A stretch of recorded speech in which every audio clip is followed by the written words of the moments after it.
ഇത് മാസ് മോട്ടോഴ്സിൽ നിന്നാണ് നമ്മുടെ ഹീറോ പ്ലഷർ വണ്ടി ജനറൽ സർവീസായിട്ട് കയറ്റിയിട്ടുണ്ട്. സർവീസ് ഭാഗമായിട്ട് അതിൻ്റെ ബാക്ക് ബ്രേക്ക് ലൈനറൊക്കെ നമ്മൾ ചെക്ക് ചെയ്യാൻ വേണ്ടി അയച്ചാണ്. നമുക്ക് ഇതിപ്പോൾ കിടക്കണ കമ്പനി ലൈനറാണ്. നിലവിൽ വേറെ പറയത്തക്ക പ്രോബ്ലം ഒന്നുമില്ല, വലിയ പഴക്കമായിട്ടില്ല.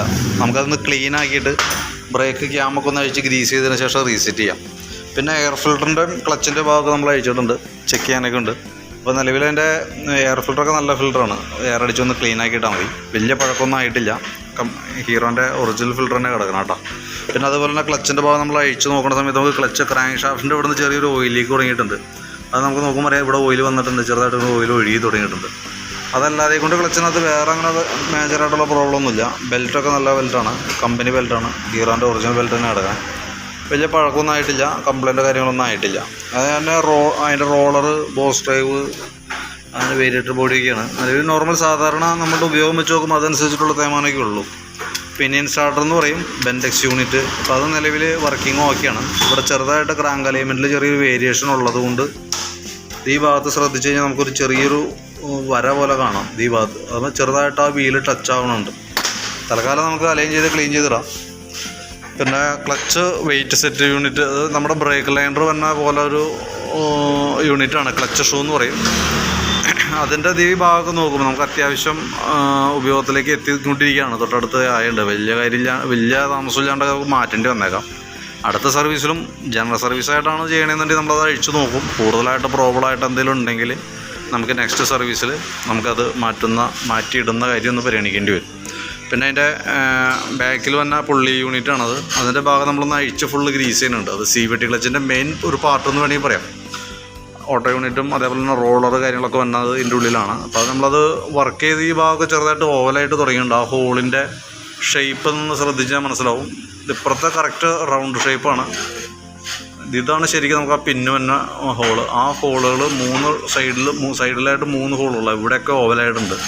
അപ്പോൾ തൽക്കാലം നമുക്ക് ആ പിന്നും റോളറൊക്കെ ഒന്ന് മാറ്റിയിട്ട് റീസെറ്റ് ചെയ്യാം. പരമാവധി ഉപയോഗിക്കുക. ഇനി പോകത് കംപ്ലൈൻ്റ് ആവും. അപ്പോൾ വലിയ പ്രോബ്ലത്തിലേക്ക് എത്തിക്കഴിഞ്ഞിട്ട് നമുക്കൊന്ന് മാറ്റിയാൽ മതി. കാരണം അതുകൊണ്ട് ഇങ്ങനെ കിടന്നതുകൊണ്ട് വേറെ പ്രശ്നമില്ല. ചെറിയൊരു സൗണ്ട് നോയ്സ് ക്ലച്ചിൻ്റെ ഭാഗത്ത് നിന്ന് വരുമെന്നുള്ളൂ. അത് ചിലപ്പോൾ നിങ്ങൾക്ക് മനസ്സിലായൊന്നും വരില്ല.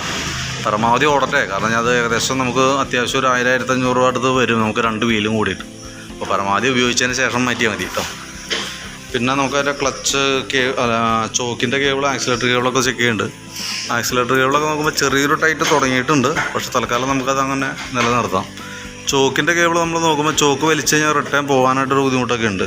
അതവിടെ നോക്കുമ്പോൾ ഔട്ടറൊക്കെ പൊട്ടി നിൽക്കണം കേട്ടോ. ഔട്ടർ പൊട്ടി നിൽക്കുമ്പോൾ സ്വാഭാവികമായിട്ടും ചോക്ക് ഇങ്ങനെ വലിഞ്ഞ് വെക്കും. അങ്ങനെ വലിഞ്ഞ് നമുക്ക് മൈലേജ് ഷോട്ട് കാര്യങ്ങളൊക്കെ വരാനായിട്ടുള്ള സാധ്യതയുണ്ട്. അപ്പോൾ ചെറിയൊരു ടൈറ്റ് കാണിച്ചു കൊടുക്കണം. അപ്പോൾ കൈയോടെ അത് മാറ്റിയിടാം. കാരണം ഇവിടെ ഔട്ടർ പൊട്ടി നിൽക്കണം കേട്ടോ. അപ്പോൾ അതൊന്ന് കൈയോടെ മാറ്റിയിടാം. പിന്നെ ഫ്രണ്ട് സൈഡിലേക്ക് വരുമ്പോഴത്തേക്ക് നമുക്ക് ഫ്രണ്ട് സസ്പെൻഷനൊക്കെ നമ്മൾ ഗ്രീസ് ചെയ്യാൻ വേണ്ടിയിട്ട് അയച്ചിട്ടുണ്ട്. അതിൻ്റെ ഈ വന്ന ബുഷുകൾ കുഴപ്പമില്ല, ഗ്രീൻ ബുഷൊന്നും പ്രശ്നമില്ല. പക്ഷേ ഈ ലിങ്ക് ബുഷിൻ്റെ ഉള്ളിൽ തന്നെ കോളറിന് ചെറിയൊരു പ്ലേ കാണിച്ചു തുടങ്ങിയിട്ടുണ്ട്. അതിൻ്റെ ഉള്ളിൽ ശരിക്കും പറയാം പിച്ചളയുടെ ബുഷാണ് വരുന്നത്. അപ്പോൾ അത് ഇച്ചിരി കോസ്റ്റ്ലിയാണ്. അപ്പോൾ വലിയ തേമാനത്തിലേക്ക് പോകണേക്കാളും നമുക്ക് ആ കോളർ മാത്രം ഒന്ന് അഴിച്ച് മാറ്റി അതൊന്ന് ഗ്രീസ് ചെയ്ത് റീസെറ്റ് ചെയ്യാം. ബാറ്ററിയുടെ കണ്ടീഷൻ നോക്കുന്നുണ്ട്. ബാറ്ററി നമുക്കിത് ഇരിക്കുന്ന ബാറ്ററി പുതിയ ബാറ്ററിയാണ്, 2024 ബാറ്ററിയാണ്. ആമറോണിൻ്റെ ബാറ്ററി 12 വോൾട്ട് 5 ആമ്പിയർ ഉള്ളതാണ്. അപ്പോൾ അതിൻ്റെ വോൾട്ടൊക്കെ നോക്കുമ്പോൾ നമുക്ക് 12.92 ഉണ്ട്. അപ്പോൾ അത്യാവശ്യം വോൾട്ടൊക്കെ നല്ല വോൾട്ടുണ്ട്. ബാറ്ററി വേറെ കംപ്ലൈൻ്റ് ഒന്നും ഉണ്ടാവില്ല. എങ്കിൽ കൂടി നമ്മൾ സർവീസിൻ്റെ ഭാഗമായിട്ട് ചെക്ക് ചെയ്യുമ്പോൾ ഓക്കെയാണ്, നല്ലൊരു പ്രോബ്ലം ഒന്നുമില്ല. സർവീസിൽ ബാറ്ററി ടെസ്റ്റും കൂടി ഉള്ളതുകൊണ്ട് നമ്മൾ ചെക്ക് ചെയ്യണമെന്നുള്ളൂ കേട്ടോ. അപ്പോൾ നിലവിൽ ഓക്കെയാണ്, വേറെ പ്രശ്നമില്ല. പിന്നെ സ്പാർക്ക് പ്ലഗ് ആയാലും നമുക്കൊന്ന് ക്ലീൻ ചെയ്ത് കയറ്റിയാൽ മതി. എയർ ഫിൽറ്ററും പ്ലഗും കൂടി ഒരുമിച്ച് മാറ്റിയാണ്. ഇതൊക്കെയാണ് മെയിനായിട്ട് നമുക്ക് സർവീസുമായി ബന്ധപ്പെട്ട് ചെയ്യേണ്ടി വരുന്ന വർക്കുകൾ. അപ്പോൾ ഞാൻ അതിൻ്റെ ഏകദേശം ഒരു എസ്റ്റിമേറ്റ് ആക്കിയിട്ട് അതിൻ്റെ ഡീറ്റെയിൽസും കൂടി വാട്സാപ്പിലേക്ക് ഇട്ടേക്കാം. പിന്നെ നമുക്ക് അതിൻ്റെ പൊല്യൂഷൻ സർട്ടിഫിക്കറ്റിൻ്റെ വാലിഡിറ്റി നമുക്ക് ഈ സെപ്റ്റംബർ 13-ാം തീയതി തീരാണ്. അപ്പോൾ എന്തായാലും സ്വാഭാവികമായിട്ട് നമുക്ക് അതും കൂടി ഒന്ന് റിന്യൂവൽ ചെയ്യാം. കാരണം എന്താ വെച്ച് കഴിഞ്ഞാൽ 3 ദിവസത്തെ ഗ്യാപ്പ് ഉള്ളൂ. നമുക്ക് ആ 3 ദിവസം നഷ്ടപ്പെടുമെന്നുള്ളൂ. അല്ലെങ്കിൽ പിന്നെ നമ്മൾ അതിന് വേണ്ടിയിട്ട് പിന്നെ ഒരു ദിവസം വെച്ചിട്ട് പിന്നെ നമ്മളത് റെഡിയാക്കേണ്ടതായിട്ട് വരും.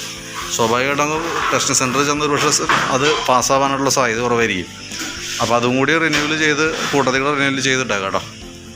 അപ്പോൾ ഞാൻ അതിൻ്റെ ഒരു എസ്റ്റിമേറ്റും ഡീറ്റെയിൽസും വാട്സാപ്പിലേക്ക് ഇട്ടേക്കാം. ഓക്കെ, വർക്ക് കംപ്ലീറ്റ് ആയിരിക്കുമ്പോൾ കോൺടാക്ട് ചെയ്യാം. ശരി. അതിൻ്റെ ഒരു കേസ് ഞാൻ പറയാൻ വിട്ടുണ്ടായി. ഫ്രണ്ട് ബ്രേക്കിൻ്റെ ഒരു കേബിൾ കംപ്ലൈൻ്റ് ആയിട്ട് എടുക്കുന്നുണ്ട്. ഈ കേബിൾ ഔട്ടർ വലിയ നല്ല രീതിയിൽ ടൈറ്റ് കാണിച്ചിട്ടുണ്ട് കേട്ടോ. അപ്പോൾ അത് നമ്മൾ കൈയോടെ മാറ്റിയിട്ടില്ലെങ്കിൽ ഫ്രണ്ട് ബ്രേക്കാണ്, വെറുതെ റിസ്ക് എടുക്കണ്ട. നമുക്കത് കൈയോടെ അത് മാറ്റി കളഞ്ഞേക്കാം കേട്ടോ. ഞാനത് നോട്ട് ചെയ്ത് വെച്ചതാണ്, വീഡിയോ എടുത്തു വന്നപ്പോൾ പറയാൻ വിട്ട കേസാണ്. അപ്പോൾ അതും കൂടി ഞാൻ എസ്റ്റിമേറ്റിൽ ആഡ് ചെയ്തേക്കാം കേട്ടോ.